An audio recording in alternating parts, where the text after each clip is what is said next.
You are not missing them. You are missing yourself. That ache in your chest, that hollow space that feels like their absence. It is not love. It is not devotion. It is not proof of your connection to another soul. It is the cry of your own energy, scattered and forgotten, calling itself home. You have been taught to believe that longing is beautiful, that it proves the depth of your heart, that missing someone is the highest form of love. This is the cruelest lie you have ever swallowed. Your longing is not a bridge to them. It is a mirror reflecting what you have abandoned in yourself. Every moment you spend reaching toward their memory, you turn away from the luminous being that you are, the person you think you cannot live without. They were never the source of your light. They were the mirror that showed you your own radiance, and when they left, they took your reflection with them. But the light was always yours. That emptiness you feel, it is not their absence. It is your own presence, forgotten. Your own energy, displaced. Your own power, given away drop by drop, breath by breath, until you became a hollow vessel, waiting for someone else to fill you. You became addicted to your own energy as it reflected through their form. You mistook the mirror for the source. You confused the echo for the original sound. And now you sit in the ruins of that illusion, wondering why the world feels so gray, so lifeless, so impossibly empty without them. This is the moment of awakening. This is the crack in the facade, through which truth can finally enter. Every sleepless night you spend replaying memories is your consciousness trying to retrieve the pieces of itself that it believes were lost. Every desperate prayer for their return is your soul begging itself to come home. You have been searching for yourself in all the wrong places, looking for your reflection in mirrors that no longer exist. From the moment you could speak, they taught you that love means giving yourself away.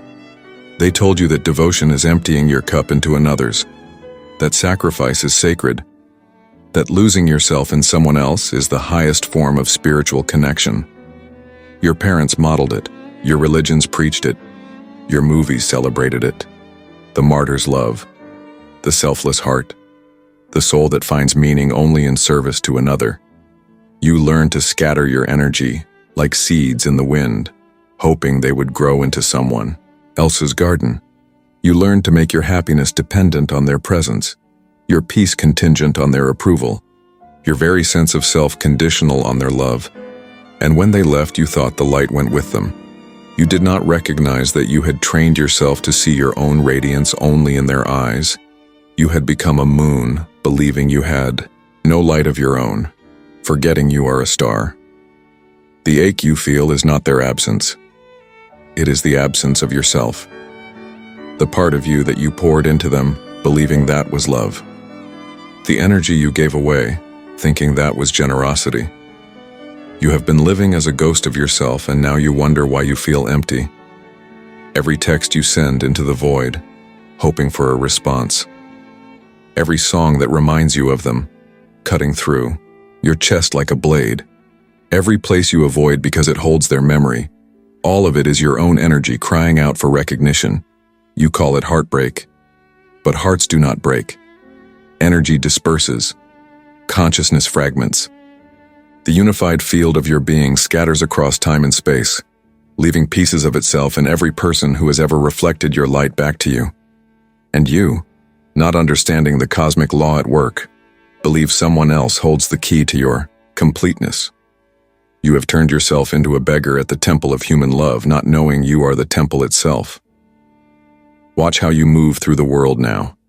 Notice the heaviness in your step, the dullness in your eyes, the way your voice lacks its natural resonance. This is not grief, this is energy depletion. This is what happens when you forget that you are the source of your own vitality. You wake up each morning hoping they might reach out. You check your phone with the desperate frequency of someone expecting a miracle. You scan crowds for their face, listen for their voice in every conversation, search for their scent in every breeze. This is not love. This is addiction. Addiction to your own energy as it was reflected through their form. But the dealer is gone, and you are left facing the truth. You have been getting high off your own supply, not recognizing it was yours all along. The withdrawal is not from them. It is from yourself. The void they left is not their absence. It is the absence of your own presence scattered to the winds of codependence. There is an ancient understanding that has been buried beneath centuries of romantic mythology. Energy cannot be created or destroyed, only transferred. Your essence, that core vitality that makes you who you are, it does not belong to another person. It cannot be possessed, cannot be owned, cannot be taken away. When you fall in love, you are not losing yourself in another. You are recognizing yourself in another. The qualities you adore in them, the peace you feel in their presence, the joy they seem to bring. These are reflections of your own capacity for those states. You fell in love with your own energy as it danced through their form. The mystics knew this. They spoke of the beloved not as another person, but as a symbol of the divine within. Every human love is a disguised self-recognition. Every heartbreak is a call to remember your own completeness. When you miss someone, you are experiencing the cosmic principle of energy, seeking its natural state of wholeness. The scattered parts of yourself are calling themselves home. This is not psychology. This is physics. This is spirituality. This is the fundamental law of consciousness itself. Your longing is not a weakness. It is intelligence. It is your own energy teaching you where you have forgotten yourself. The quantum field that connects all things, it does not distinguish between you and them. It only knows unity, attempting to remember itself through the play of separation. Every relationship is a mirror. Every attraction is recognition. Every loss is an invitation to discover that what you thought existed outside of you was your own reflection all along. The ancient Vedic sages called this Tattvam Asi, thou art that. What you see in another, you are. What draws you to them is the magnetism of your own essence calling itself home. Your nervous system, your energy field, your very consciousness, it all contracts when you believe your wholeness depends on another. It expands when you remember that other is you, wearing a different mask. The pain of separation is not the pain of losing someone. It is the pain of consciousness believing it has been divided against itself. Think about it. Why do certain people trigger such intense longing while others leave you unmoved? Because you recognize yourself in them. The qualities that make them irresistible to you are the qualities you possess but have not yet owned, have not yet integrated, have not yet recognized as your own. Their confidence was your confidence waiting to be claimed. Their peace was your peace, asking to be remembered. Their joy was your joy, seeking expression through their form because you had forgotten how to express it through your own. When you fell in love with them, you were actually falling in love with yourself, but seeing yourself as if from the outside, as if it were separate from you, as if it belonged to someone else. This is why losing them feels like losing yourself. Because in a way, you did lose yourself. Not to them, but to the illusion that they were separate from you. The mystics of every tradition understood this. They spoke of the beloved as a reflection of the divine, never as the divine itself. They knew that human love is training for divine love, which is the recognition that there is no other. Only consciousness playing at being many. Your longing for them is consciousness longing for itself. Your missing them is wholeness missing its own recognition. Your need for them is completeness forgetting its own nature. There is another way to love, not from emptiness, but from overflow. Not from need, but from abundance. Not as a beggar at the temple of someone else's heart, but as a sun that shines because shining is its nature. This love does not scatter itself. It radiates. It does not diminish when the other leaves. It does not depend on reciprocation. It does not make its peace contingent on another's presence. This love knows that what you truly love in another is the mirror of your own divine nature. It celebrates the reflection without becoming dependent on the mirror. When you love from this place, you do not lose yourself in another. You find yourself through another. You use the experience of connection to remember your own capacity for joy, for peace, for radiance. And when they leave, as all forms must eventually leave, you do not collapse. You do not diminish. You simply redirect that energy back to its source, you. This is the love of the enlightened. Not the love that clings, but the love that liberates. Not the love that possesses, but the love that empowers. You become like the sun, giving light because you are light, not because you need something in return. Your energy returns to you, concentrated and pure. You discover that what you thought they gave you, you had been giving to yourself all along. The peace you felt with them? It was your own peace, recognized and activated by their presence. The joy they seemed to bring? It was your own joy, reflected back to you through their eyes. The love you thought flowed from them to you? It was your own love, completing its circuit through their heart back to yours. This is how you reclaim your energy. Not through forgetting them, but through remembering yourself. Not through closing your heart, but through recognizing that your heart was never actually given away, only its reflection was shared. You learn to be grateful for the mirror without worshiping it. You appreciate the reflection without losing yourself in it. You discover that longing was never about them.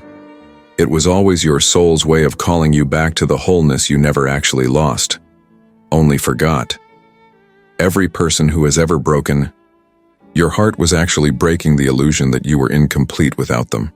Every goodbye was actually hello, to yourself, coming home. You stop seeking yourself in others and start finding others in yourself. You stop trying to complete yourself through connection and start connecting from your completeness. This is not detachment. This is the deepest attachment to truth, to wholeness, to the indestructible essence of who you are. From this place, you can love without losing yourself. You can connect without becoming dependent.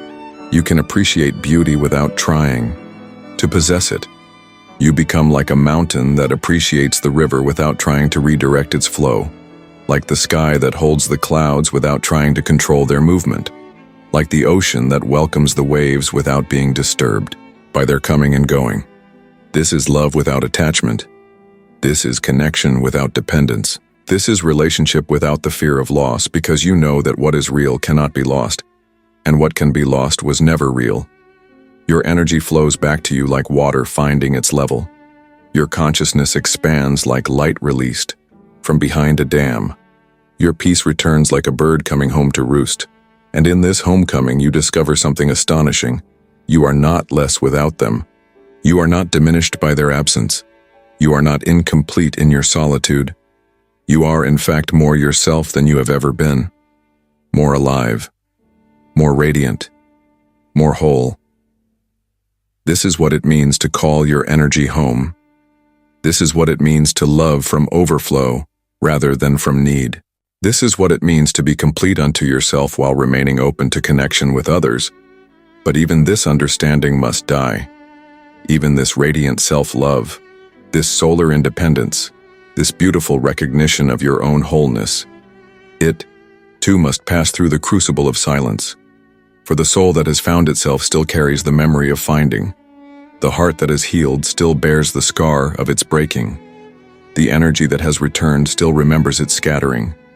There comes a time when even your own light must be surrendered, when even your hard-won wisdom must be released, when the very self you have so carefully reclaimed must dissolve back into the silence from which it emerged. This is not defeat. This is completion. The river that has remembered its source must eventually merge with the ocean. The candle that has learned to burn bright must eventually offer its flame to the infinite darkness. In the deepest silence, there is no you to miss anyone, no them to be missed, no energy to be reclaimed because there is no separation to heal.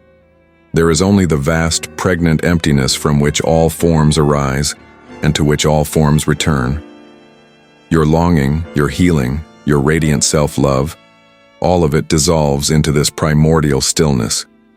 And in that dissolution you discover what you truly are, not the form that loves or is loved, but the very space in which love appears and disappears. This silence is not empty. It is full beyond measure. It is the womb of all experience, the canvas on which every relationship is painted, the stage on which every drama of connection and separation plays out. From this silence, you are reborn, not as someone who has learned to love themselves instead of others, but as the very love itself, formless, boundless, needing nothing, lacking nothing, complete. Here, in this pregnant void, even the concept of calling your energy home becomes obsolete. Because there is no energy to call, no home to return to, no one to do the calling. There is only the infinite field of awareness, playing at being separate so it can experience the joy of remembering its unity. Your relationships, your heartbreaks, your longing, your healing. All of it was just consciousness exploring itself through the beautiful illusion of multiplicity. And when you see this, really see this, even the deepest philosophy becomes just another wave on the ocean of being. Even the most profound realization becomes just another cloud passing through the endless sky of awareness. You rest in the silence that needs no understanding. You dissolve into the peace that requires no healing. You become the love that seeks no object. If these words have touched something true in you, if you recognize yourself in this mirror of understanding, then write this simple affirmation in the comments. I call my energy home. These 4 words are a declaration, a commitment, a recognition that your light has always been your own, that your peace has always been your birthright, that your love has always been your nature. Write them not as a promise to yourself, but as a remembering of what you have always been. And then in the silence that follows, listen. Listen for the sound of your own energy returning. Feel the scattered pieces of yourself gathering like light converging through a lens. You are not broken. You have never been broken. You have simply been practicing the art of forgetting yourself so completely that remembering becomes a revolution. The longing ends where it began, in you. The search concludes where it started, in you. The love you have been seeking everywhere else has been waiting patiently in the only place it could ever truly reside. In the infinite, eternal, unbreakable wholeness of your own being.